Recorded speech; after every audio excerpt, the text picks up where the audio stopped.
Said yesterday, I like their phrase, as they say in Star Trek, we will live long and prosper. And that's exactly what they did. And from that grew up this city of Munich. Now look ahead, you see the frieze across what is an old village, an old town gate, built in 1327. And they say it's been rebuilt by reconstituted materials. But as my father's people in the north of Scotland say, I hate me. Now, Henry Duke the Lion, this man who puts with salt, as I said, very clever man, he unfortunately did a very foolish thing. He fell out with the Holy Roman Emperor. The Holy Roman Empire, you know, was neither holy nor Roman. It should have really been called the Holy Roman. It's got the most complete Roman Colosseum. So that was, here we are crossing Maximilianstrasse. Maximilian standing in the middle of the road, causing problems in death as well as in life. As I said, he was a hard, tough. Prince Charles's 60th birthday celebrations. I was pointed to it and I saw it last week. This is why I'm telling you. It's on YouTube. You can see it. And for his 60th birthday 2 years ago, the costume of a ballet swan.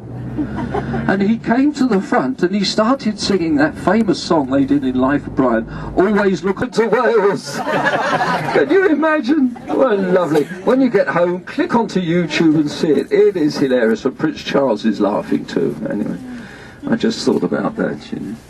Now, look at the frost here, you see. Now, this is what we needed in the Alps, was the frost. So, Henry Duke the Lion, let's go back to history. Enough of this frivolity. This is a serious cultural tour. It is post-war. American consulate here on the right, for those of you, so you can see where your tax is being spent. And then we come into Ludwigstrasse. Yes, so Henry Duke the Lion, very stupidly, when it came to a crunch moment, decided to put his weight into the to go slowly. You see by that gate here, this used to be a palace here on the left, and this was the birthplace, you see the plaque on the wall, of Elizabeth von Babenberg. The Babenberg family were a Bavarian royal family. It's now, and at the top of Ludwigstrasse here is the arch, but left and right you see these are the gardens of the university, and these two fountains are to commemorate the students. It was called the Rose, the organisation, where credit's due, American Express. Yes.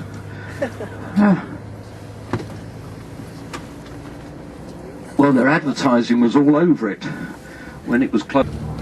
Leopoldstrasse. Prince Leopold was the Prince Regent, the uncle of the so-called Mad King to abdicate, and his uncle Leopold the town, because that is where we find the Olympic Stadium and the headquarters, the head office and the factory of Bayerische Motorwerk. Unless you speak a bit of German, you won't know what I'm referring to, but I'm referring to what is commonly called BMW. BMW, Bayerische Motorwerk. Translated literally, it means Bavarian Motorworks. Very simple man. He'd been a very successful industrialist, and he was a very wealthy man. And he said, so they'd do my promotion work in the winter. That would be in November. I'd come back in March. I put the terminals on the battery, put the key in, boom, it fired first time. I always tell Mercedes, I'm going to send them an email and say, I'm doing so much promotion for you on the tours, you really should pay me a commission. The 20th Olympics in 1972. And they spent a lot of money redeveloping it because the volume of traffic since 70. With trees, bushes, and it's a tunnel, a street tunnel. So now we drive down into the tunnel, and when we come up the other end, you're going to see on the right hand side the largest four-cylinder engine in the world, with the symbol BMW at the top. This building was built on the top. This building was built upside down. There are only two built like it in Europe. The other one is in Hamburg. What they did is they built the lift shaft first, and then they built the symbol, which is, as you can see it here, you see the BMW Museum.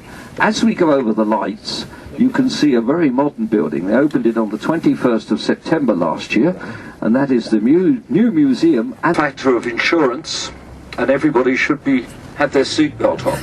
Sorry, but I didn't get around to doing that last night. Would you all please put your seatbelts on? It's law. It's law. Okay. Thank you. So red ribbon, a pink ribbon for the ladies, a blue ribbon for the men, here on the right-hand side. And here on the left is the ice stadium and the swimming part from the Olympics. And here is the tower. You see this tower here on the left, 1,097 feet high, and if you look up of the whole centre. Now this was built in 1972 originally, and the cost of building this roofing was budgeted at 17.8 million Deutschmarks. You divide it by 2 to get euros. And the bill came in at 39. They went into the look to see where the plan, where the stage was compared to the seat. I'd have needed binoculars to see Pavarotti, you know, so I decided to wait until the video came out. Yeah. We have to be clever about adjusting these things. I adjust them to your advantage.